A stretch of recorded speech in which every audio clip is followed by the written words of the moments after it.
たわけじゃないんですね、その聖なる山。Okay, so there are several conditions. そこにはいくつかの、条件があります。It says in the verse 6, it says, also the sons of the foreigner who joined themselves to the Lord. 6節に、しもべとなった異国の民、The people who serve him 神様に仕えて、and loving the name of the Lord 主の名を愛している人、and willing to be his servants. そして安息日を守る、And he who wants to keep the Sabbath そして契約を固く保つ人。and holding fast his covenant, あ his promises. その契約を守ってる、約束を守ってる人。Well, the verse is not talking about us keeping the Sabbath or the Jewish covenant like the Jewish people. ユダヤ人のようにその立法を守ってる人という意味ではありません。The Sabbath means the rest これは安息日を守ってる。安息日。and after the crucifixion and resurrection of Christ, every day, every single day of our life is actually Sabbath. 毎日がその、約束がある。So it means that we have to consider all of our days as the Lord's day. 主の日として性別しなきゃいけない。Yes. So basically, he wants us to be pure in Him and be holy in Him. 神様は日常生活においても清くいてほしいと思ってます。Those Gentiles who are holy before Him and pure before Him will be brought up to the holy mountain. 神様の前で本当に清く純潔で純粋であってほしいと思ってます。So I just want to share about what is being pure and clean. 清くいることがどういうことなのかを説明します。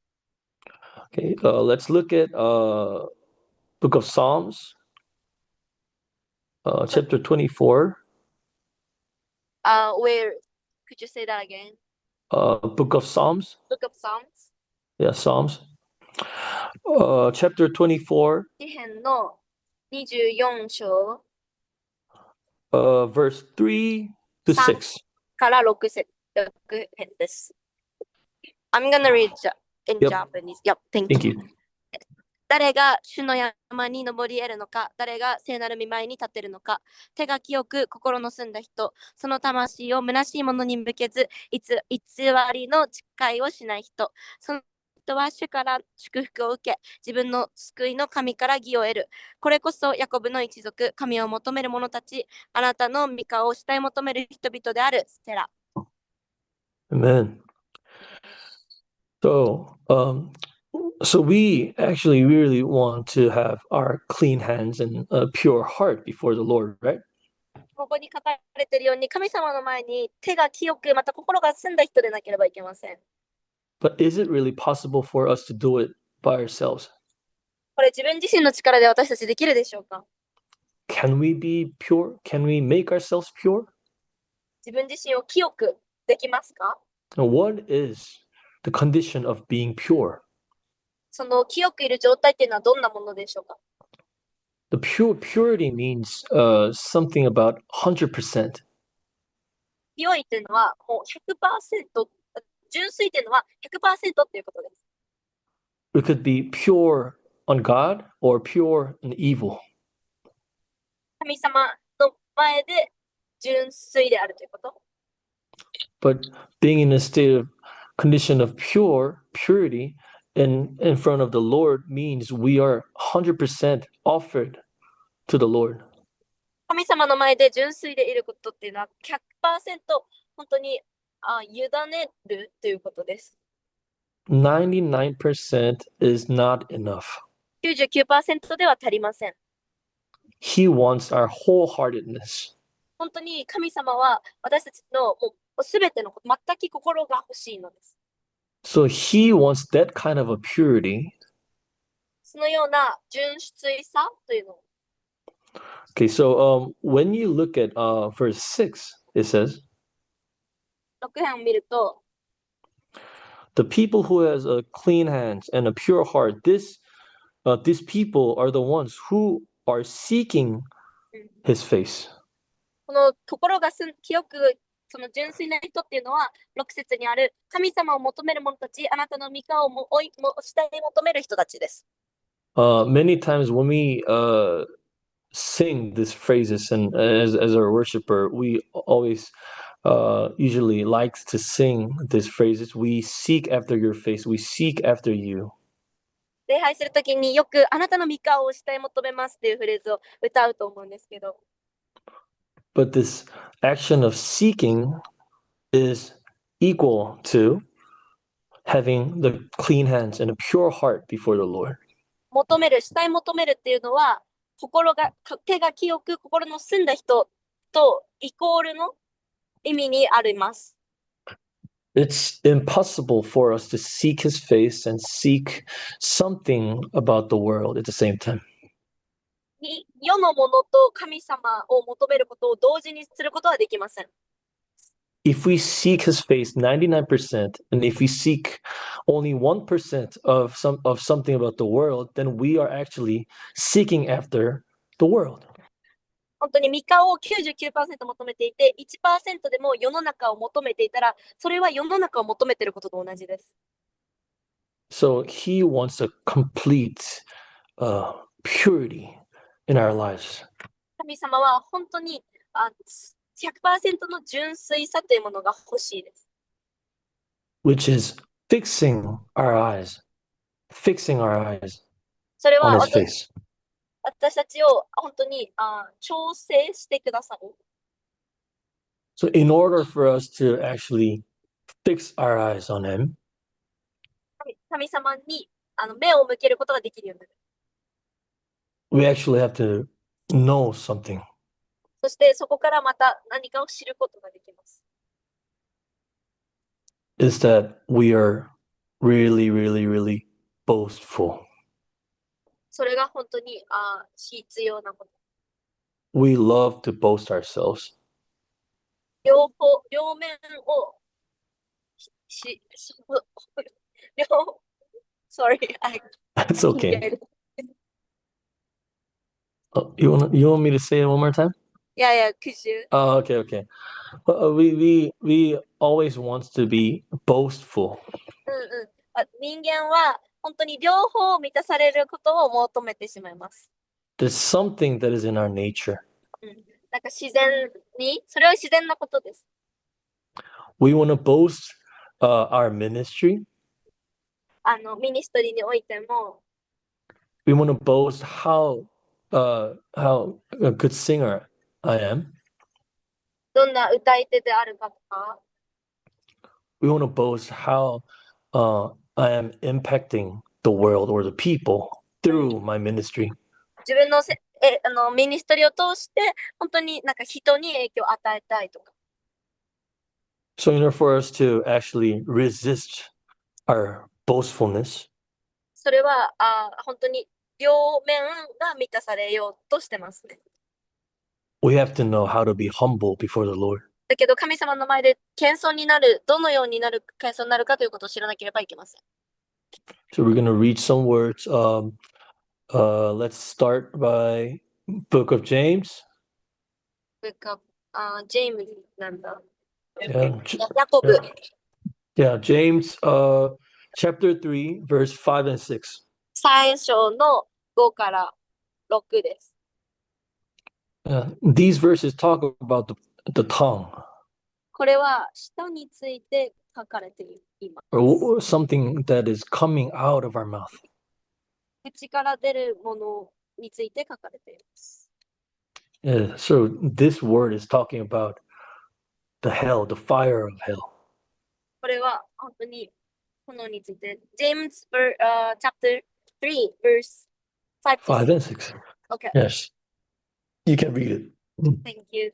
同じように舌も小さな器官ですが、大きなことを言って自慢します。皆さん、あのように小さな火があのように大きな森を燃やします。下は火です。麦の世界です。下は私たちの書記官にあって体全体を汚し、人生の車輪を燃やして、ゲヘラの火によって焼かれます。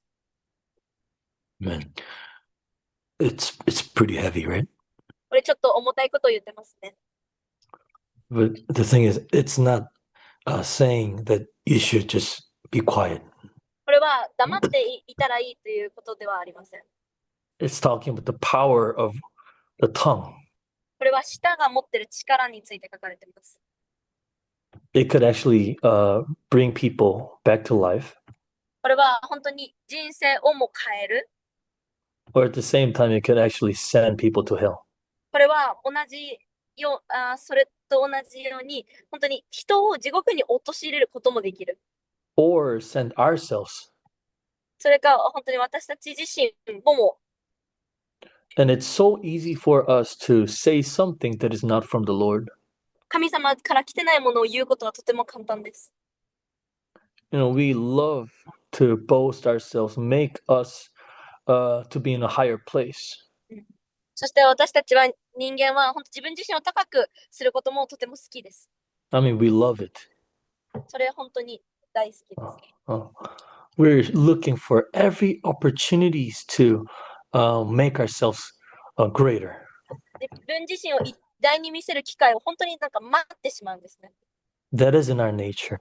それは本当に本能、自然なことで。And by admitting this truth, then we can actually start to being humble. だから真理を知ることから本当に私たちの謙遜が始まります。Yeah. Let's look at Proverbs, chapter 16, verse 18. なんだっけ箴言 16, verse 18. Okay. の Oh, they're probably going through the tunnel, right?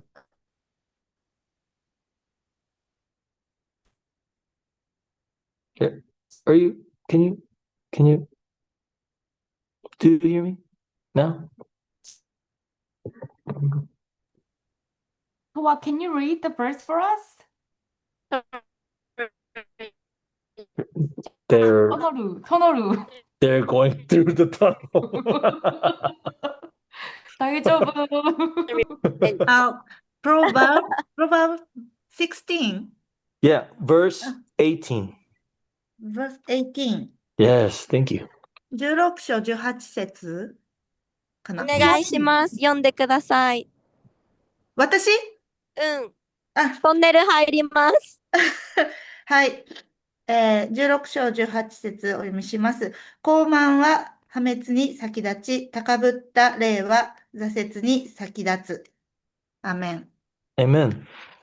So, now we know this pride and a haughty spirit is a very dangerous enemy, the weapon of the enemy. ここでわかる通り、プライド、高ぶることは本当に、敵です。So if we are not aware of this thing called pride, プライドは本当に挫折に先立ちます。we're not going to be able to experience the very joy and the pleasure from our Father. なんか神様から来る喜びとかを本当に感じることができなくなってしまう。 저 죄송한데 지금 현미 목사님이 들어와서요. 이제 네. 현미 목사님께서 영어 너무 훌륭하신데 정말 놀랐어요. 원어민급이신데 우선 그러면 편하게 한국말로 하시고 현미짱 can continue with translation. Thank you so much. Thank you so much. 감사합니다. ひょんみちゃんが日本語に翻訳します。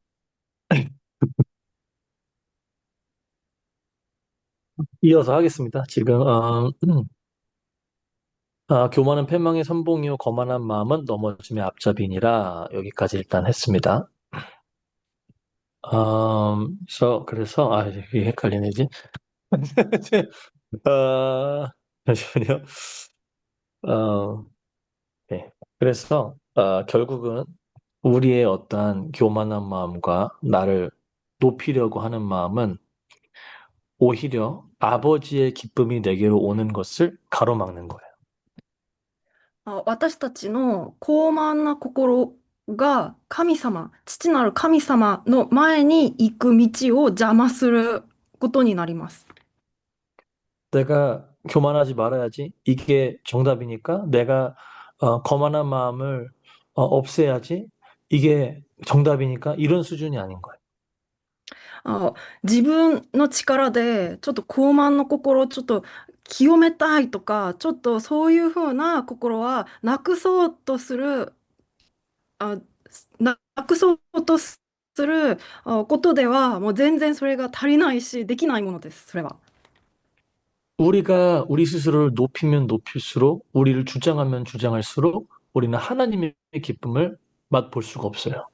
私たちが自分から自分を高めようとしたり、誇ろうとすればするほど、神様の皆を清める、神様の皆を高めることには邪魔になります。 그래서 우리 예배가 그러면 점점 더 삭막해지고 힘들어지는 것입니다. そうしたら私たちの礼拝がもっともっと砂漠のようにちょっと乾いてしまいます。 여러분 하나님의 기쁨에 이끌려 예배를 하고 싶으십니까? 皆さんは神様の喜びに導かれて礼拝したいですか？ 저는 그것이 성령과 함께하는 예배라고 생각합니다. 私はそれが聖霊様と共に礼拝することだと思います。 그래서 이렇게 교만한 죄인들인 우리들을 위해서 주님께서 또 너무나도 이런 사랑의 손길들을 우리에게 주시는 게 있어요. このようにあまりにも高慢であって自分をなんか誇ろうとしようとする私たちのために神様の側から用意したものもあります。 네, 그 사랑의 손길로 말미암아 우리가 하나님의 기쁨을 얻을 수 있게 하는 것입니다. それは神様から用意したものは愛です。その愛によって私たちの高慢な心、誇ろうとする心を清めてくださいます。 그 사랑의 손길이 뭔지를 한번 살펴보도록 하겠습니다. その神様側から用意した愛っていうのは何だろうか、ちょっと見てみましょ 신명기 8장 16절 말씀입니다. う。新明記の8章の16節です。 자, 영어래. 그 일본어로 한번 읽어주시면 되겠습니다. これ日本語で読みます。ちょっと遅くても理解してください。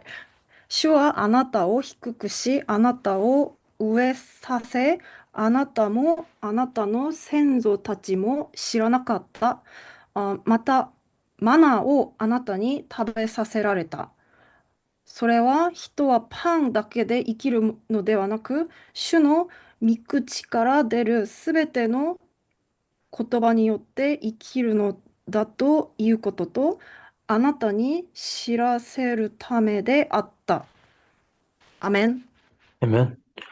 네, 이어서 신명기 8장 3절 말씀도 한번 부탁드립니다.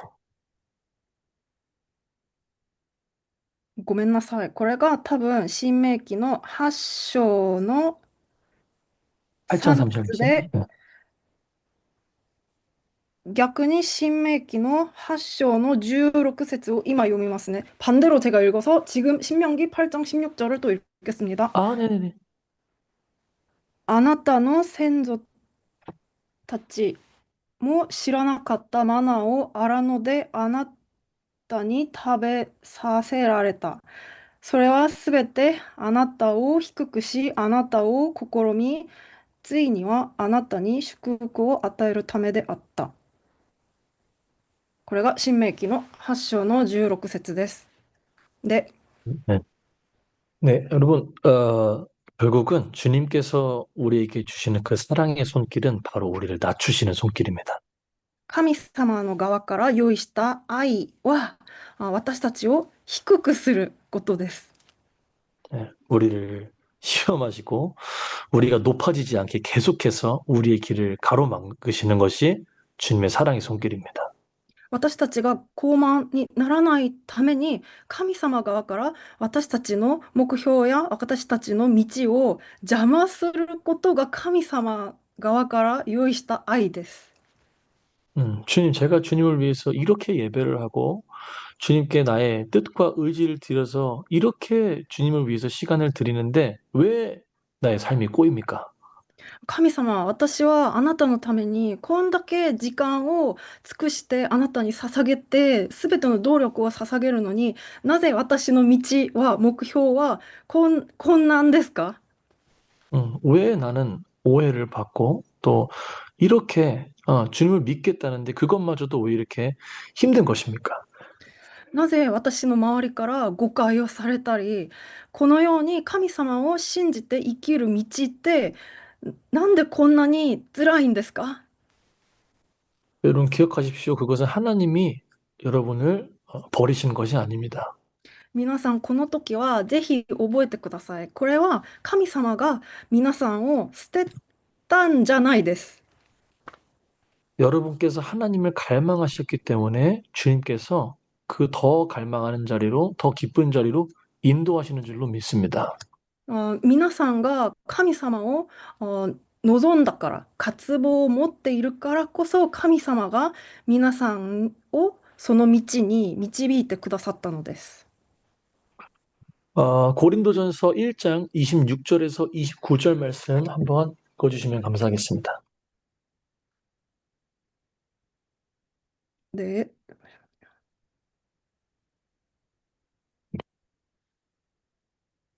임기 목사님, 고린도전서 네, 1, 고린도전서 1장 26절부터 29절 말씀입니다.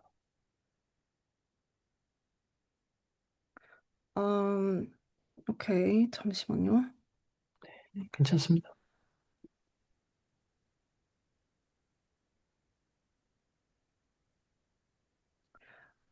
혹시 학생에게 부탁드려도 될까요? 부탁해도 될까요? 그럼요. 네, 그럼요. 고전 1장 몇 절이죠? 다시 한번. 26절에서 ね、 29절입니다. 29절. 誰かちょっと読んでください。コリント人への手紙第1章、はい、第1の1章から1章の16節から19節まで誰か読んでくださいませんか？コリント人への手紙第1の1章の26から29節まで誰か探したら読んでください。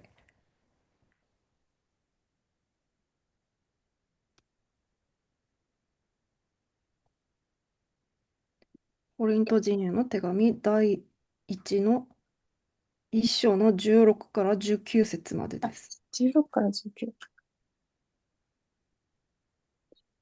16から19。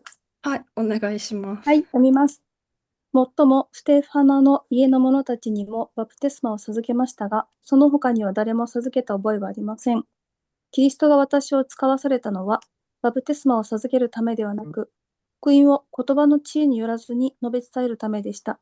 これはキリストの十字架が虚しくならないようにするためです。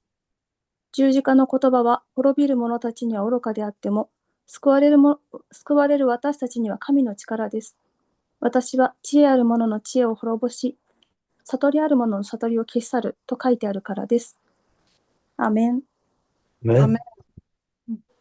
여러분, 이 말씀은 자유가 있습니다. 皆さん、この御言葉には自由が含まれています。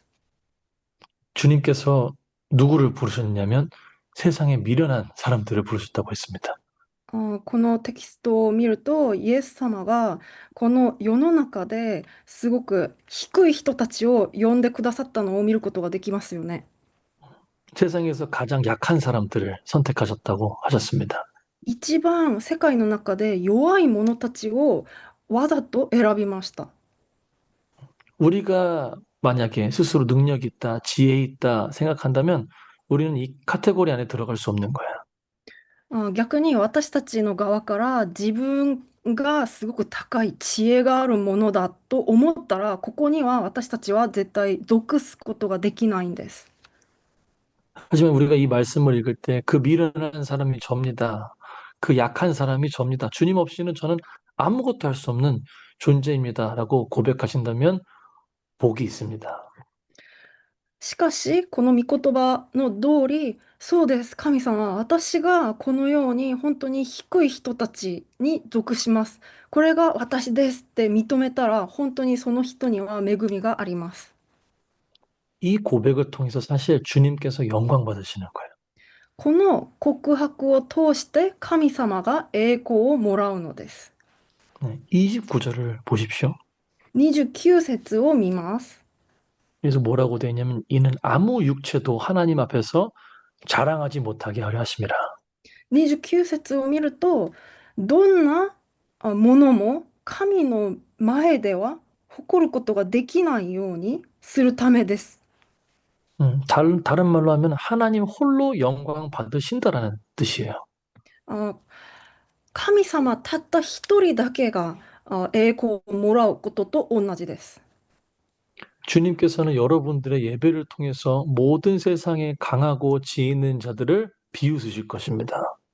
神様は皆さんの礼拝を通してこの世の中のすごく高い偉そうな人たちを低くします。 여러분들의 예배가 어떻게 스스로 생각되어질지는 모르겠지만 그 예배는 영계에서는 엄청난 파급력을 갖고 있습니다. 皆さん自分たちが自分の礼拝のスタイルとか礼拝をどういうふうに考えるのかわからないんですけれども、神様の側から霊的世界からは皆さんの礼拝はすごく迫力がある力ある礼拝になります。 겸손한 자들의 예배 또는 자신을 높이지 않는 자들의 예배는 모든 교만한 자들을 묶습니다. 自分がすごく謙遜な心を持っている礼拝者たち、本当に低くへりくだった礼拝者たちを通して高慢な人たち、誇る者たちを縛ることができます。 그래서 여러분들의 약함을 자랑하십시오. だからこそ皆さんは皆さんの弱さを自慢に思ってください。 그리고 여러분들의 강한 힘 되시는 그리스도를 자랑하십시오. また代わりに皆さんの本当に力になる、本当に強い力になる神様だけを誇ってください。誇りに思ってください。 네. 이제 본격적으로 예배에 대해서 조금 지금까지는 마음가짐에 대해서 좀 들어갔다면 이제는 예배가 무엇인가에 대해서 더 들어가기 원합니다. 今までは礼拝者としての志を分かっちゃったんですけれども、これからは礼拝者への召しとか礼拝についてもっと深く入ります。 자, 일단 우리가 일반적으로 알고 있는 그 예배의 개념 무엇입니까? 바로 주님 어떠한 그 존재를 높이고 숭상하는 것입니다. 皆さん、もともと私たちが概念として思っている礼拝っていうイメージは誰かを尊敬してすごく賛美する、すごい高い誰かに何かを捧げるっていうイメージがあるんですよね。 이제 우리가 그러면 생각해 봐야 되는 것은 무엇이냐면은 우리가 예배하는 그 대상은 누구인가? じゃあこのところで思うべきことは、じゃあ私たちが礼拝する対象は誰なのか。 우리가 드리는 예배와 또는 우상들을 예배하는 그 사람들의 예배와 뭐가 다른가? 私たちの礼拝と偶像を礼拝する人たちの礼拝って何の違いがあるのか。 제가 알기로 일본에는 수많은 신들이 있습니다. 私が知っている限り、日本にはすごく多い偶像があることを知っています。 그리고 이 신들에 대한 개념은 단순히 종교를 넘어서 문화와 생활 양식에 많은 깊은 접목이 되어 있다고 저는 알고 있어요. また、この、偶像の宗教は、ただ宗教だけじゃなくて、文化と生活の中ですごく馴染んでいるんじゃないかなって思います。 저는 근데 이게 오히려 더 여러분들에게 이해하기 쉬운 부분일 거라고 생각합니다. 그렇게. しかし、文化と生活に馴染んでいるからこそ、皆さんが礼拝っていう概念をもっと深く理解することができると思います。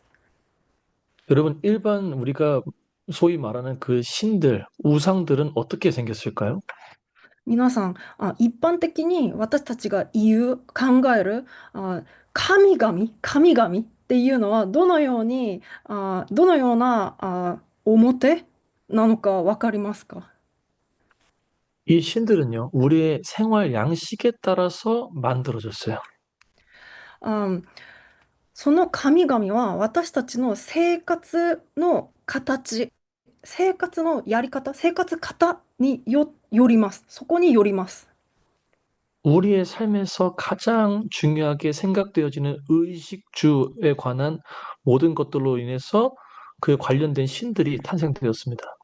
私たちの生活に関わる服と食べ物とお住まい、そこに関連する偶像です。 그래서 가장 우리에게 강력한 그런 우상 중에 하나는 뭐예요? 바로 날씨를 다스리는 신입니다. だからこそすごく昔から有名だった偶像は天気を治める偶像だったんです。 왜냐하면 날씨가 중요하기 때문입니다. 우리가 농사를 짓고 우리가 풍요를 경험하고 또 가뭄을 경험하는 모든 것들이 다 날씨와 관련돼 있기 때문입니다. 私たちの農業とか私たちの豊かさとかまた、豊かさに全て関わるのが農業天気だからです。 그래서 결국 이 신들은요, 어디서부터 비롯된 것이냐면 바로 우리로부터 나온 것입니다. だからこそ偶像っていうのは私たち側から生まれてきたのです。 사람으로부터 시작된 신인 거예요. 人間から始まった神々です。 그래서 이 구약 성경이 쓰여졌던 이 고대 근동 시대에서도 신들이 있었는데 だから旧約聖書が書かれたその古代の中東の地域にも偶像神々がありました。 그 신들 특히 이 가나안 땅에 있었던 신들 중에 가장 유명했던 자주 언급됐던 신의 이름은 바알입니다. また特にカナアンっていう地域から一番有名だった偶像がバールでした。 이 바알이 무슨 신입니까? このバールって何の偶像神ですか？ 이 신은 폭풍우의 신이고 또 풍요의 신입니다. この神は強い風の神、また豊かさに関わる神です。 예, 우리가 상식적으로 생각했을 때 가장 강력한 신은 창조신이어야 돼요. しかし私たち側から考えるときは一番強い神になるべき神は創造者である神であるべきですよね。 그래서 그 고대 근동 시대 때 그 가나안 지방에 있었던 설화에 따르면은 사실 창조신은 따로 있습니다. 엘이라는 신입니다. しかしその古代の中東地域で存在してたまた他の創造に関わる神があるんですけれども、その創造に関わる偶像神はエルっていう神でした。 그리고 바알이라는 신은 엘의 아들이에요. またバールはその創造の偶像であるエルの息子だったんです。 그런데 그 신화를 살펴보면은 바알의 힘이 엘보다 훨씬 강력합니다. しかしそのような偶像たちの物語をきちんと見るとバールが父であるエルよりも強かったんです。 왜 그렇습니까? なぜですかよね。 사람들에게는 누가 자기를 창조했는지가 중요한 게 아니라 당장 내가 먹을 게 필요해서 그것을 공급해 줄 수 있는 신이 더 중요한 거예요. なぜそうなったかっていうと、神様じゃない、人間の側から考えると、すぐ今役に立つ、本当に自分の必要を供給してくれる、自分の必要をちょっと聞いてくれる神がもっと必要だったから、バールが強くなったんです。정리합니다. 片付けます。 여러분, 이 신들, 우상들은, 이것을 예배하는 사람들은 그들의 필요에 따라서 신들을 만들고 또 그들의 필요에 따라서 신들에게 접근했습니다. だから片付けますね。整理しますね。違法の偶像を信じていた人たちは、自分たちの必要によってその偶像を創造して、自分たちの必要によってその偶像を礼拝したのです。 하지만 하나님은 다릅니다. しかし神様は違います。 우리가 먼저 접근하지 않았어요. 神様は私たち側から接近してないです。 하나님이 먼저 우리에게 오셨음을 우리가 기억해야 합니다. 私たちが覚えるべきところは、神様側から私たちの側に近づいてくださったのです。 여러분, 우리의 믿음의 조상인 아브라함을 한번 살펴보십시다. 皆さん、私たちの信仰の先祖であるアブラハムを見てみましょう。 여러분, 아브라함의 가문은 무슨 일을 하고 있었을까요? 皆さん、アブラハムの家系はどんな仕事をやってたんですか？ 처음부터 하나님에게 신실했던 그런 가문이었을까요? 最初から神様をすごく礼拝してた家系でしたか？ 아니요, 아브라함의 가문은 우상을 만들던 가문이에요. 違いますよね。アブラハムの家系は偶像を作ったんです。 아브라함은 하나님에 대해서 1도 몰랐던 사람입니다. アブラハムは本当に神様を一つもちゃんと知らなかったんです。 그런데 여러분 창세기 12장 1절에 보면 뭐라고 나와 있습니까? しかし皆さん、創世記の12章の一節を見てみたいです。 하나님께서 아브라함을 먼저 부르십니다. そこを見ると、神様の側からアブラハムを先に近づいて呼びかけます。 너희 부모의 집을 떠나서 내가 너에게 보여줄 땅으로 가라라고 주님께서 먼저 말씀하십니다. 神様がアブラハムにもともとの家から離れて、私があなたに見せる道に行きなさいって言います。 그게 우리의 믿음의 계보의 시작이었던 거예요. それが私たちの信仰の先祖であるアブラハムの始まりだったんです。 또 무슨 인물이 있습니까? 모세가 있습니다. また2つ目の人物はモーセがありますよね。 이스라엘 백성들이 애굽에서 고통받고 있었을 때 イスラエルの民がエジプトですごく苦労した時、 모세는 살인을 하고 도망쳐서 저기 어디 멀리서 양을 치고 있었어요. その時モーセは殺人を起こして遠いところに離れて羊飼いになりましたよね。 이스라엘 백성들을 출애굽시킬 수 있는 어떤 능력을 하나님한테 받으면서 준비하고 있었던 게 아니에요. その時モーセは本当に脱出エジプトのために何かの能力を準備したのではありません。 그냥 양치다 이렇게 살다 죽어야겠다 이런 식으로 아마 살았을 거예요. 何の希望もなくて、このように本当に遠いところに離れて羊飼いになっていつか死のうっていう心だったんでしょう。 여러분 출애굽기 3장에 어떻게 됩니까? 모세 앞에 불붙은 떨기나무가 갑자기 나타납니다. しかし出エジプト記の3章を見ると皆さん知っている通り、神様の火が燃えているけど全然燃えないその木が現れるんですね。 공통점이 뭐죠? 아브라함과 모세 둘 다 공통점은 뭐냐면 둘 다 준비가 되어 있지 않았어요. アブラハムとモーセ共通点は2人とも全然準備できなかったんです。 자격이 있는 사람들이 아니었어요. 資格がある方たちではなかったんです。 그런데 주님께서 먼저 그들을 부르시는 것입니다. しかし神様側から先に彼らを呼びかけて近づいたんです。 이제 우리 신약 시대로 넘어가 봅시다. じゃあこれから新約聖書に行きたいです。 이것에 대한 더 강력하고 명확한 계시가 시작됩니다. 新約聖書に入るとここに関わる最も強い啓示が開かれます。 여러분 요한복음 1장을 깊이 묵상해 보시면 皆さん、ヨハネの福音書一章を深く黙想してください。 우리가 구세주로 구원자로 알고 있는 이 예수 그리스도는 私たちが知っている救い主イエス・キリストは 우리가 기다리다가 주님이 오신 게 아니에요.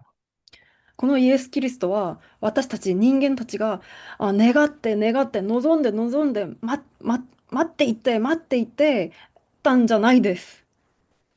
오히려 세상에 알지 못하였더라라고 기록되어 있습니다. 逆にこの世が知らなかったイエス・キリストって書いていますね。 어둠에 깨닫지 못하더라라고 기록되어 있습니다. また暗闇がこの光を全然気づくことができなかったっていう表現も出てきます。 여러분도 복음을 들어서 잘 아시듯이 주님께서는 원수된 우리들을 위해서 먼저 오시는 것입니다.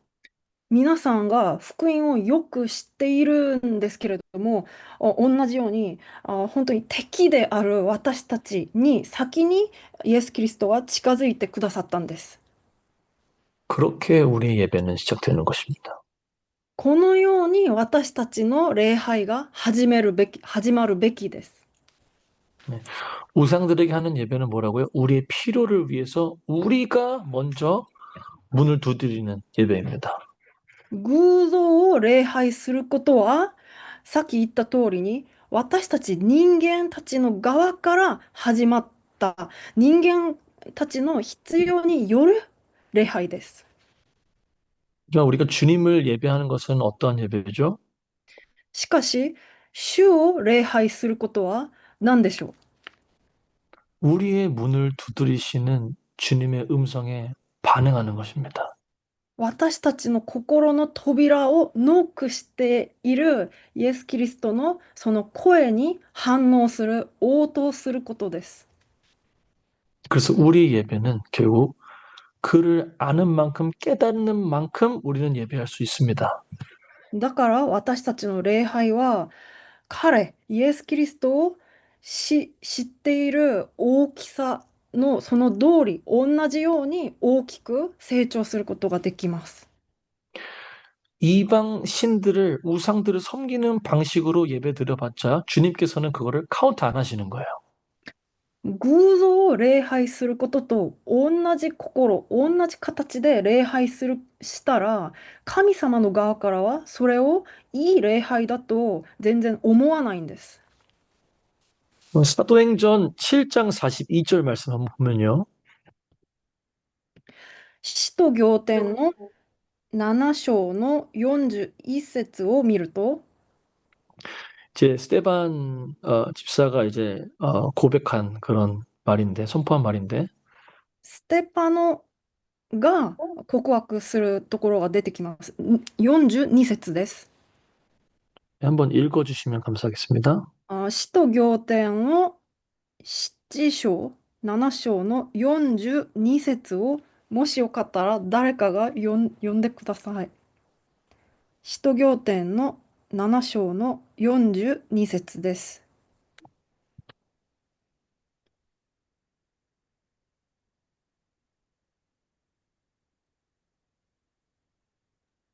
じゃあ読ませていただきます。はい。42節。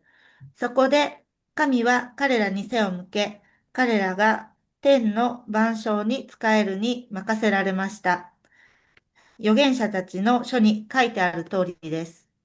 イスラエルの家よ、あなた方は荒野にいた40年の間に生贄と捧げ物を私のところに携えてきたことがあったか。はい、ありがとうございます。 네, 네. 감사합니다. 이상하지 않습니까? ちょっとおかしくないですか？ 광야에서 이스라엘 사람들이 쉴 새 없이 드렸던 그 제사와 제물들은 무엇이란 말입니까? じゃあここを見ると、荒野でイスラエルの民が毎回捧げた生贄、祭壇は何だったんでしょうか？ 왜 이 스테반은 이 이스라엘 바리새인들과 이 제사장들에게 너희는 40년간 희생과 제물을 내게 드린 일이 있었느냐라고 말을 했을까요? なぜステパノがパリサイ人たち、祭司、偉そうな人たちに対して、私たちが40年間荒野で捧げたその祭壇って本当に神様の側から必要だったのかいって叫んだんでしょうか？ 주님이 원하시는 예배는 이런 희생 제물을 드리고 우리가 우상신들을 섬기는 것과 똑같이 예배를 드리는 게 아니기 때문입니다. 本当に神様の心から願っていた礼拝っていうのは、偶像を礼拝する形と同じような生贄を捧げるような、そのような礼拝を望んでなかったんです、神様が。 그럼 호세아 6장 6절 말씀을 보면요. ホホセア書の6章の6節を見ると、 주님께서는 이렇게 말씀하십니다. 주님은 사랑을 원하시고 제사를 원하시지 않습니다. そこを見ると神様は生贄ではなく愛を望んでおられます。 주님은 번제를 원하는 것이 아니라 하나님을 아는 것을 원하십니다. 神様は全焼じゃなくて、捧げ物よりも神を知ることを望んでおられます。 여러분 여기서 우리는 뭘 발견할 수 있냐면 ここで私たちが発見することができる部分は、 하나님께서 우리에게 도대체 무엇을 그렇게 갈망하시는가? じゃあ神様は私たちの側に何をそんだけ望んでいるのか。 하나님이 우리한테서 받으시고자 하시는 게 도대체 무엇인가? 神様は私たちに望んでいるのは本当に何なのか。 그 주님께서 원하시는 것을 드리는 그것이 예배인 줄로 믿습니다. 神様が望んでいる、欲しいって思っているものを捧げることが礼拝です。 이게 뭐예요? 바로 나를 좀 알아라. それはつまり人間に対して私を知ろう、ちゃんと知ろうっていう心です。 너가 나를 알았으면 좋겠다 하시는 주님 마음이 있는 것입니다. 私はあなたが私を本当にちゃんと知ってほしいっていう望みがあるのです。 그게 정말로 주님께서 원하시는 어떠한 예배의 아주 본질적인 요소인 거예요. それが本当に神様の側から望んでおられる礼拝の本質です。 여러분 우리가 말씀을 계속 읽다 보면은 가장 위대한 예배자라고 하면은 누가 떠오르십니까? 皆さん、御言葉の中で出ている一番偉大なる礼拝者は代表は誰でしょうか？ 거의 대부분은 다윗이라고 할 겁니다. 結構皆さんの答えはダビデって言うと思います。 그 다윗의 고백은 이 성경에 나오는 모든 주님께 제사를 드렸던 사람들의 고백과 무엇이 다릅니까? ダビデの告白と聖書に出ているすべての人たちの告白と何の違いがありますか？ 예, 유명한 말씀입니다. 시편 27편 4절 말씀입니다. 一番有名な御言葉を探してみましょう。詩編27編7章の4節です。詩編27章の4節です。 네, 한번 읽어주시면 감사하겠습니다. もしよかったら読んでください。詩編27の4節です。お読みします。一つのことを私は主に願った。それを私は求めている。私の命の日の限り、主の家に住むことを。主の麗しさに目を注ぎ、その宮で思いを巡らすために。アメン。アメン。あり 아멘. がとうございます。 그럼 이거 되게 이상하고 기괴한 고백인 거예요. 皆さん、これってよく見ると、ちょっとおかしくて変な告白だと思います。 네, 그 어떠한 제사장이나 선지자가 이런 고백을 주님 앞에 했습니까? 皆さん考えてみてください。いろんな祭司たち、いろんな預言者たちがこのような告白をしましたか？ 내가 한 가지를 구하는데 그게 주님의 아름다움을 바라보는 것이다. たった一つを願う。その一つは神様の麗しさです。 다른 말로는 내가 주님과 함께 살면서 주님을 더 알고 싶다. つまり、私が神様と一緒に住んで、神様のことをもっともっとよく知りたいっていうことです。 여러분, 아까 우리가 봤던 것처럼 뭐예요? 이거는 하나님의 갈망과 일치하는 갈망인 거예요. これが神様が望んでおられることと一致することを見ることができます。 주님께서 우리에게 가장 원하셨던 고백이 바로 이 고백인 것입니다. 神様から私たちに一番望んでいた告白がこのような告白です。 이제 지금까지 얘기했던 이 겸손과 자기를 낮추는 것과 또 예배는 주님이 먼저 오신 것과 이 원띵에 대해서 총체적으로 다루는 구절이 있습니다. 今まで話してた謙遜な心、へりくたった姿勢、礼拝っていうのは、主が先に私たちに近づいてくださったこと、またワンシングっていうことをすべて含めた御言葉がまたあります。 바로 시편 132편 それは詩編の132章の 1절에서 5절 말씀입니다. 1節から5節までです。詩編132章の1節から5節までです。 네, 한번 읽어주시면 감사하겠습니다. もしよかったら読んでください。詩編132章の1節から5節までです。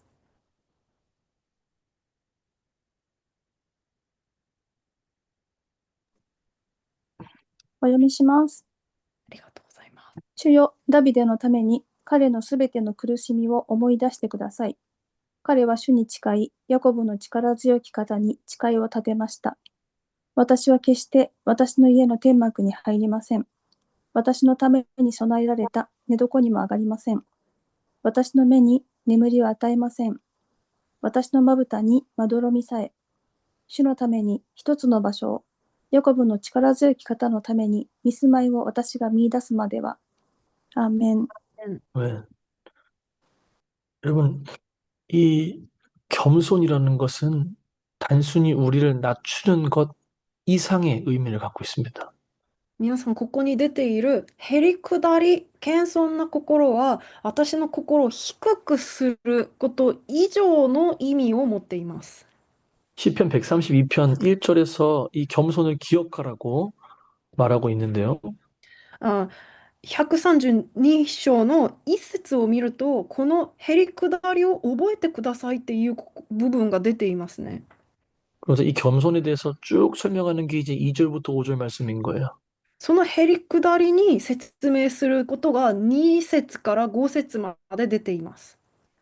내가 당신이 거하시는 곳을 발견하기까지 내가 잠들지 않겠습니다.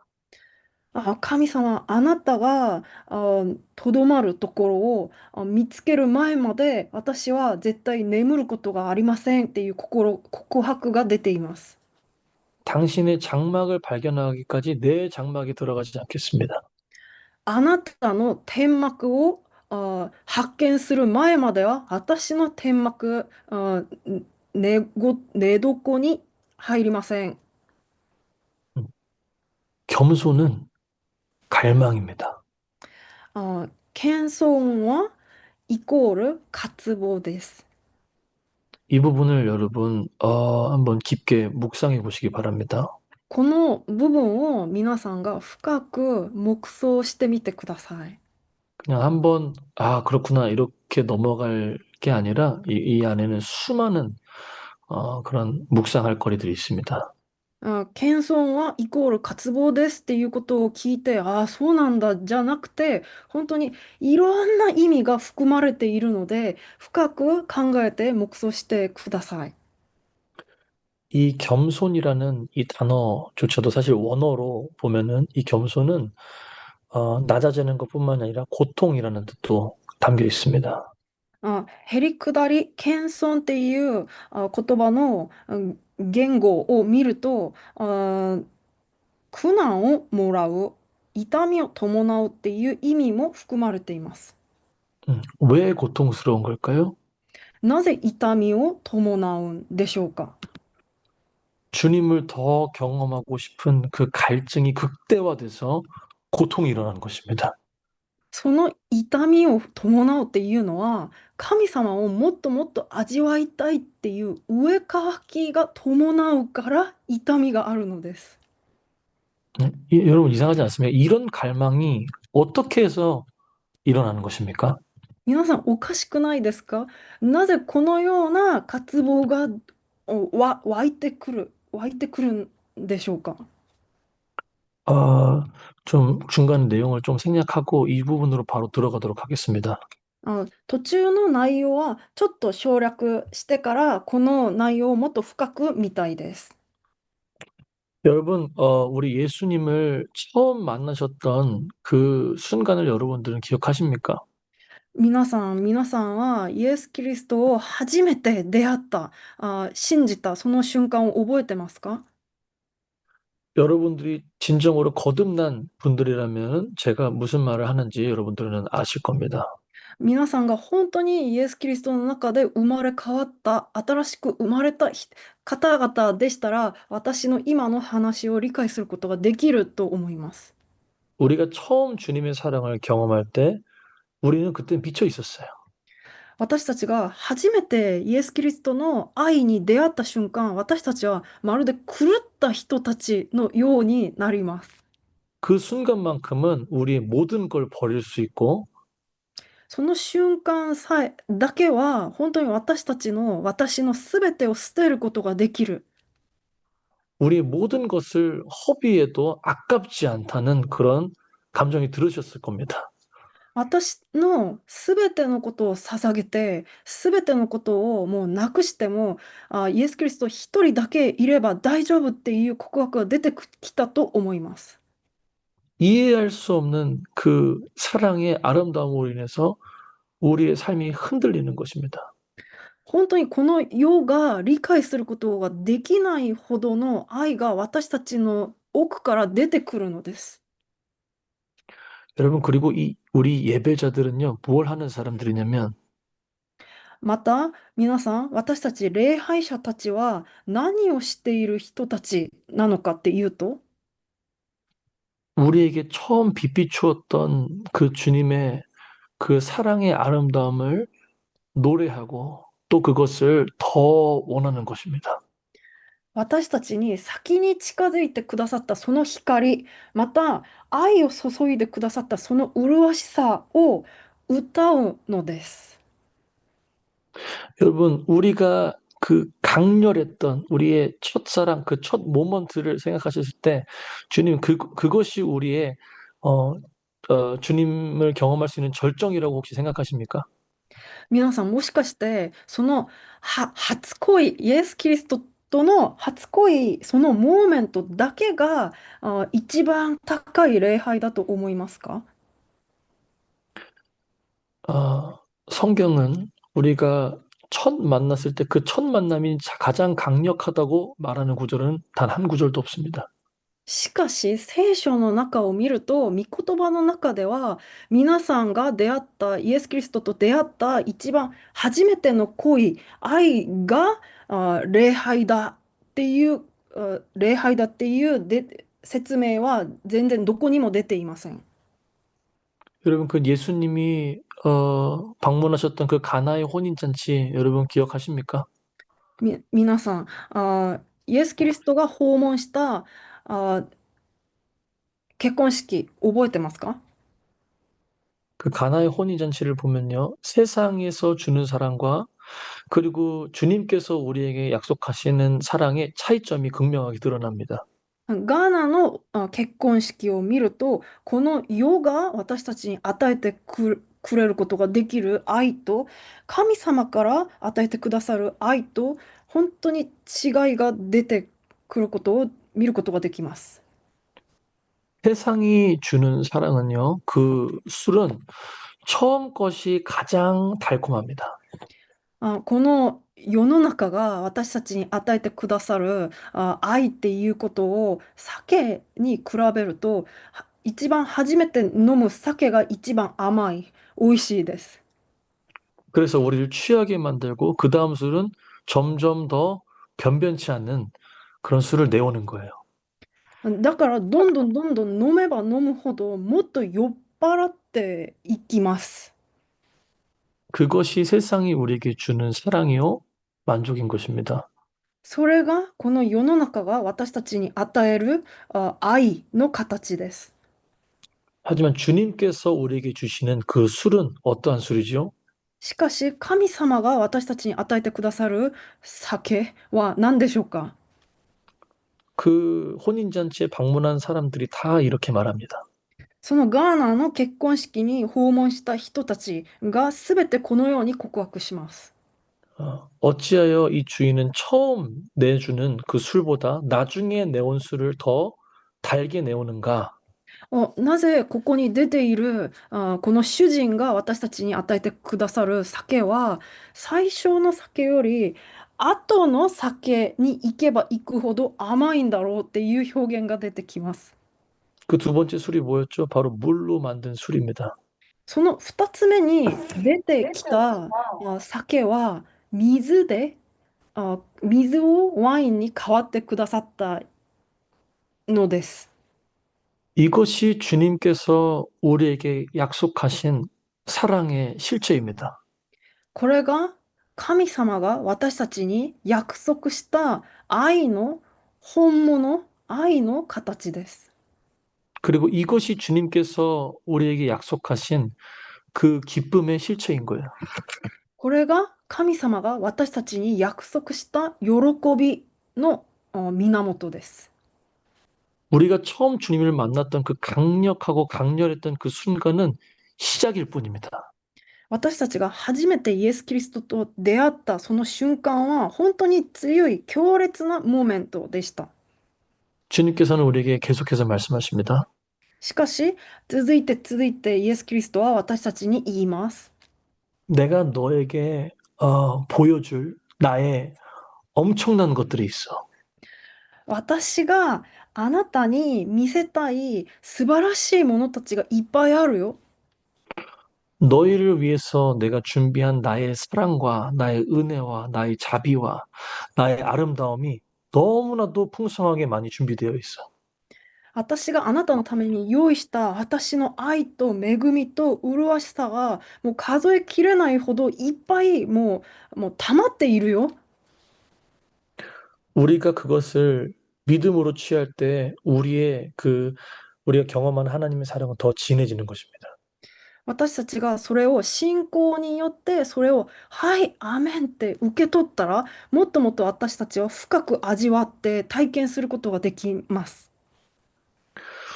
여러분 구약 인물 그 창세기 때 인물 중에서 여러분 에녹을 기억하십니까? 皆さん旧約聖書の創世記のエノクを皆さん覚えてますか？ 여러분 상상해 보십시오. 365년 동안 하나님과 동행을 했다고 합니다. 想像してみてください。365日、1年間ずーっと毎回毎回神様と一緒に共に生きたんです。 매일매일 주님과 함께 거닐었다고 합니다. 毎日毎日神様と共に歩んだんです。 우리가 아무리 뭐 부부 사이가 있더라도, 아무리 친밀한 부부 사이더라도 365년을 매일매일 같이 있다면 매일매일 새로울 수 있을까요?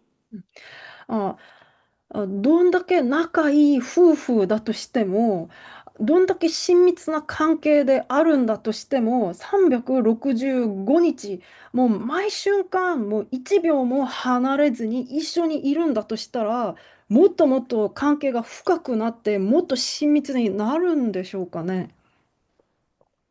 그런데 주님은 그 365년 동안 계속해서 에녹이 봤음에도 불구하고 그걸로 충분하지 않았던 거예요. しかし、エノクはその長い間、毎週、毎秒、毎瞬、毎秒、神様と一緒に共に歩んでも足りなかったのです。 하나님과 한순간도 떨어지지 않으면서도 부족한 거예요. 一瞬も神様と離れてないのに足りないんです。 그래서 어떻게 됩니까? 주님과 같이 올라가 버립니다. それでどうなったんですか？主と共に天に登っちゃったんです。行っちゃったんです。 이것이 우리가 상상할 수 있는 최대의 주님의 신선한 아름다움인 거예요. これが私たち人間たちが想像できるような一番新鮮な想像、新鮮な神様と共に歩む形です。 질릴 수 없는 그 주님의 영광이 우리 앞에서 우리를 기다리고 있는 것입니다. 全然飽きない、全く飽きない神様の素晴らしい栄光が私たちを待っているのです。 여러분 우리 계시록 4장에 보면요. 皆さん、黙示録の4章を見ると、 24장로와 네 생물에 대한 내용이 나옵니다. 24長老と4つの動物が出てきます。 그 각자가 다 의미가 또 우리가 파고들면 나름 또 있지만 一つ一つ意味を深く見たらまた意味もありますけれども、 4장 8절에 나오는 네 생물에 대해서 잠깐 언급하기를 원합니다. 黙示録の4章の8節に出る4つの動物について言いたいです。話したいです。 네 생물이 어떻게 생겼냐면 그 안과 밖과 주위에 그 몸의 모든 부위에 눈들이 가득하다고 해요. その4つの動物、生き物は表、中身、もう横、もうすべての部分に目だらけです。 상상하면 좀 징그럽죠. 想像したらちょっと気持ち悪いですよね。 근데 이유가 있습니다. 왜 이 네 생물은 눈들로 가득할까? なぜこの4つの生き物は目だらけなのか、理由があります。 그 눈들은 무엇을 보기 위해서 그렇게 많은 눈들이 있는 것인가? そのいっぱいもある目は何を見るために作られたのか。 그 네 생물이 보고자 했던 그 많은 눈들로 보고자 했던 것은 바로 하나님의 영광이요, 하나님의 아름다움이었던 것입니다. その4つの生き物たちがいっぱいの多くの目で見ようとしてたその目標は神様の栄光と麗しさでした。 그걸 보면서 많은 눈들로 그 아름다움과 그 영광을 보면서 밤낮 쉬지 않고 계속해서 거룩하다, 거룩하다, 거룩하다 탄성이 나오는 거예요. その目で昼も夜も休むこともなく、もうずっと聖なる方、聖なる方、聖なる方、神様だけがもう全能者であるってことを本当に叫びながらもう賛美したかったんです。 여러분 이게 뭐냐면 이게 바로 천상의 예배예요. これが天の礼拝です。 예. 천국에서 드려지고 있는 쉬지 않고 드려지고 있는 이 보좌를 둘러싼 예배인 것입니다. 天国で今も行われている、休むことができない、ずっと捧げられている礼拝です。 모든 존재들이 그 보좌로 둘러싸서 주님의 영광을 보고 감탄을 합니다. すべての存在がその神様の御座を囲まれて、ずっと神様の栄光を見て礼拝を捧げるのです。 밤낮 쉬지 않고 계속해서 주님의 거룩하심을 선포합니다. 夜も昼も全然休むことなく、神様の栄光、もう高さ、麗しさを礼拝するのです。 여러분, 이 아름다움을 보면 사람은 미치는 거예요. 皆さん、この麗しさを本当に目で見ると、人間は多分狂っちゃうと思います。 보면 볼수록 더 그 아름다움에 대한 갈망이 일어나는 거예요. 見れば見るほど、もっともっと見たいっていう渇望がもう出てくると思います。 다윗은 그것을 저는 개인적으로 봤다고 믿습니다. ダビデはそのような麗しさ、栄光を見たと私は個人的に思います。 그 증거가 뭐냐면 바로 다윗의 장막이에요. その証拠はダビデの幕屋に出ています。 이전에서는 볼 수 없었던 형태의 하나님을 예배하는 장막인 것입니다. 以前は見たことのない新しい形で神様を礼拝するのです。 그 어떤 샘플도 없었고 이 언약궤라는 거는 분명히 그 성막에 있어야 되는데 이걸 멋대로 그냥 다윗의 장막에 갖고 와버린 거예요. どんなサンプルももうなかったんです。本当にこのような契約の箱っていうのはもともと幕屋にあるべきだったんですけれども、聖殿に宮に持ってきちゃったんです。 여러분 알고 계시죠? 그 다윗의 시대 때 모세의 성막과 다윗의 장막이 있었습니다. 皆さん知っていると思うんですけれども、ダビデの時代にもともとモーセの幕屋に契約の箱があるべきだったんです。 예, 모세의 성막이라고 하면 이제 이스라엘 사람들이 출애굽하면서 계속해서 그 언약궤를 가지고 다녔던 그래서 그 주위로 언약궤가 내리는 그 자리를 중심으로 이제 성막을 만드는 그게 바로 제사가 드려졌던 장소가 바로 모세의 성막입니다. モーセの幕屋が、だから本当にエジプトを脱出して、契約の箱を運びながら、それが止まったら、幕屋を建てて、作って、そこに契約の箱を入れて、そこで祭壇を捧げて、生贄を捧げたんです。 그래서 이스라엘 백성들 생각에는 당연히 언약궤는 모세의 성막이 있어야 맞는 것이고 함부로 건드리면 죽는 거예요. だからイスラエルの民にとっては契約の箱っていうのはもともとモーセの幕屋にあるべきでして、それを触ったりしたらもう本当に死んじゃう、本当に恐ろしいものでした。 그런데 다윗이 갑자기 생뚱맞게 그 언약궤를 다윗의 장막이라는 곳에 안착시킨 겁니다. しかし本当におかしく思うかもしれないんですけれども、いきなりダビデがその契約の箱をダビデの幕屋に入れちゃった、もう持ってきちゃったんです。 그리고 그 주위로 수많은 노래 부르는 자들과 예언하는 자들과 성전 기물을 섬기는 자들로 마치 그 보좌로 둘러싼 24장로들과 네 생물처럼 둘러싼 거예요. また持ってきて終わりじゃなくて、その周りを囲むいろんな礼拝者たちを立てて、また聖殿のものをきれいにする人々をいっぱい立てたんです。まるでそれが24長老たちと4つの生き物と似ていたと思います。 여러분 이 다윗의 장막에 대해서는 사실 진짜 너무나도 큰 가치들과 개념들이 있지만 오늘은 그걸 다 다루진 않을 겁니다. 皆さん、ダビデの幕屋に含まれているすごく大きな価値と意味、概念は今日はすべて説明はできないんですけど、 하지만 우리가 여기서 한 가지를 좀 발견하기를 원합니다. しかしこの中で私たちが一つは見つけたいです。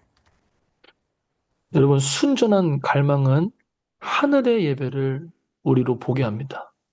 皆さん、本当に綺麗な渇望は、純粋な渇望は、私たちが天の礼拝を見ることができるようにしてくださいます。 하나님을 알고자 갈망하고 또 주님의 얼굴을 보고자 하는 갈망이 우리의 순전함, 그 100%에 달하는 그 갈망이 되어질 때 本当にたった一人のお方、神様だけを知りたい、神様の御顔だけを見たいっていう純粋な渇望で満ち溢れる状態になるとき、 우리의 눈이 열리고 우리가 비로소 천상의 예배를 보기 시작하고 또 우리의 예배를 통해서 그 예배가 이 땅 가운데 구현되는 것입니다. その時、私たちの目が開かれて、天の礼拝を味わうことができて、私たちがそれを真似して、この地上で礼拝を真似して捧げたら、他人たち、他の人たちがそれを見ることができるのです。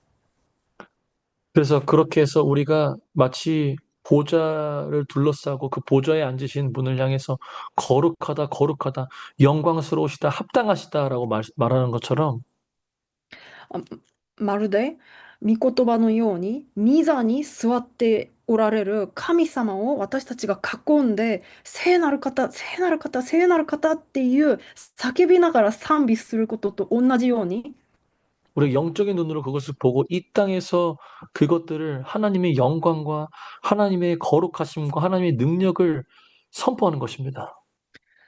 霊的な目でそれを私たちは見て、この地上でそれを想像しながら、見ながら、霊的な目で見ながら、それを宣言して礼拝するのです。 그리고 아까 뭐라 그랬죠? 그 우리의 혀에는 권세가 있다고 했습니다.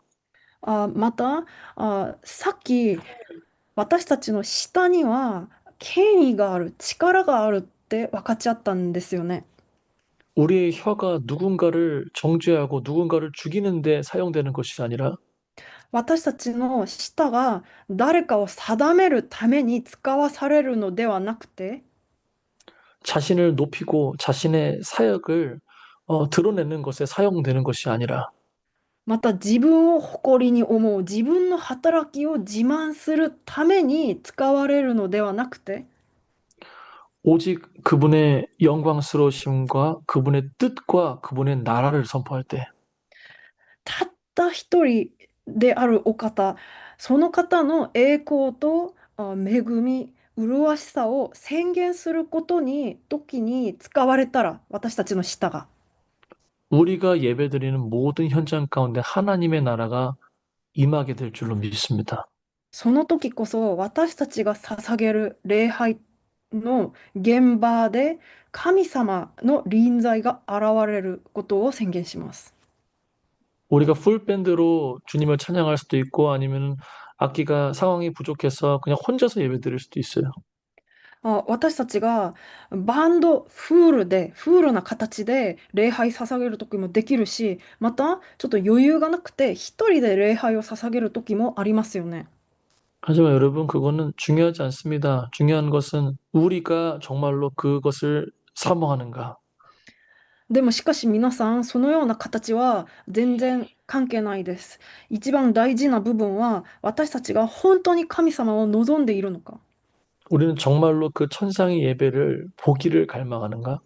私たちは本当にその天の礼拝を見たいって思っているのか。 또 우리 주변에 있는 모든 사람들이 그 예배와 그 임재를 경험하기를 원하는가? また私たちの周りの人たちもそのような天の礼拝を見せたいのか。 그 갈망이 극에 달해서 우리의 육체적인 소욕과 우리의 세상에서 원하는 것을 꼬꾸라뜨리기 시작할 때 その望みだけが溢れて溢れて、この世に対する欲望が低くなるとき、 주님께서는 놀라운 일들, 특별히 그분의 기쁨과 만족을 여러분 가운데 부어주실 것입니다. この世の中に対する欲望が低くなるとき、本当に神様が持っている素晴らしい見業、喜び、麗しさが皆さんに注がれることを宣言します。 여러분, 하늘 나라는 이미 지금 준비가 되었어요. 皆さん、天の国はもうすでに準備が終わりました。 여러분과 함께 예배할 준비가 되었습니다. 皆さんと共に礼拝する準備がもうすでにできちゃったんです。 그들이 지금 뭘 기다리고 있냐면 여러분들의 침노를 기다리고 있습니다. しかし、皆さん側から望んでいる心を待っているだけです。 여러분, 그 천상의 예배 현장을 여러분 침노하기를 원하십니까? 皆さんは本当に天で行われているその礼拝を本当に望んでみたいっていう心がありますか？ 그 갈망 가운데 여러분 계속해서 자리를 지키시면서 예배할 때 성령께서 여러분들을 도와주실 줄로 믿습니다.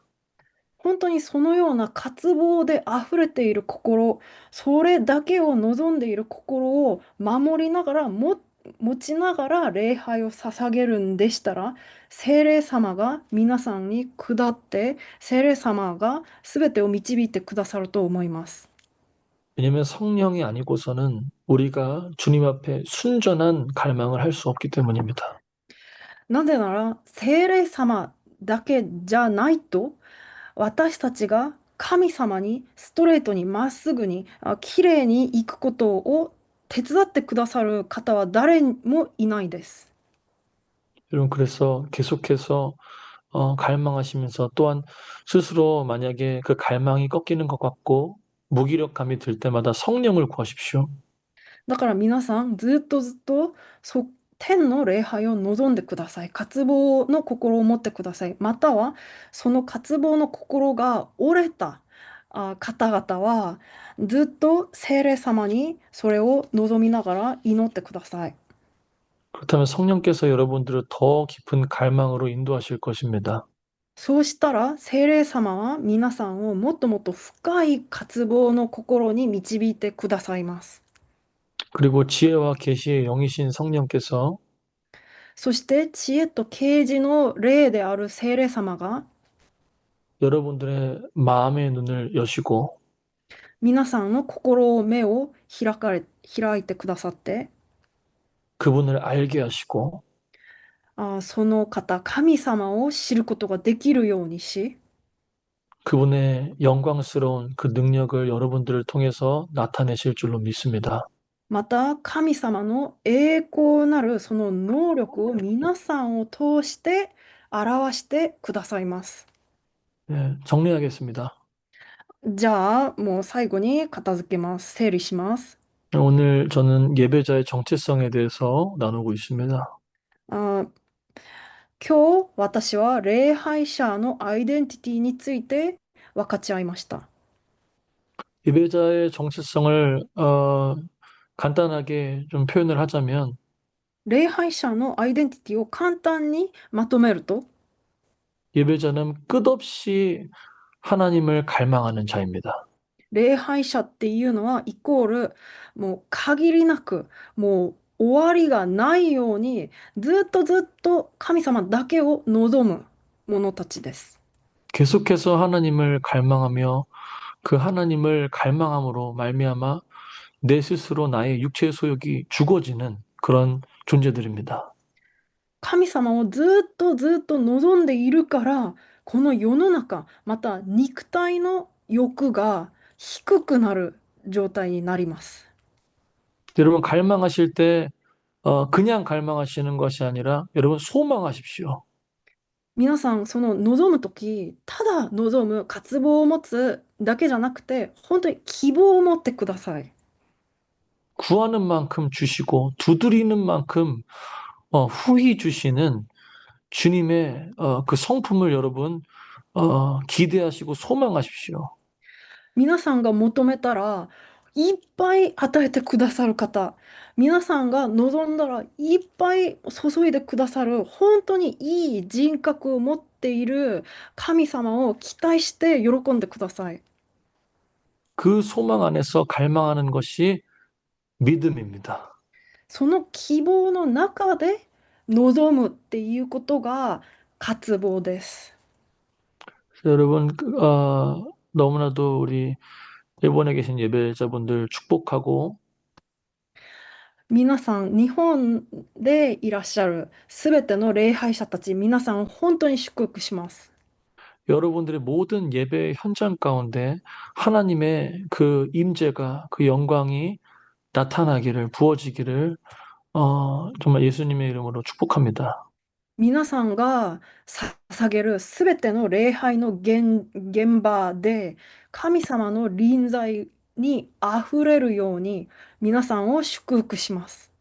그래서 여러분들의 예배를 통해서 그 땅 가운데 진정한 하나님의 나라가 천상의 예배가 풀어지며 그곳에 다윗의 장막들이 일어날 것을 예수님의 이름으로 선포합니다. 皆さんの礼拝を通してその日本の地に天の礼拝がもう解かれてダビデの幕屋がまた建て直されることを祝福します。 여러분들의 갈망이 그 땅의 어둠을 몰아낼 것입니다. 皆さんのその渇望望む心が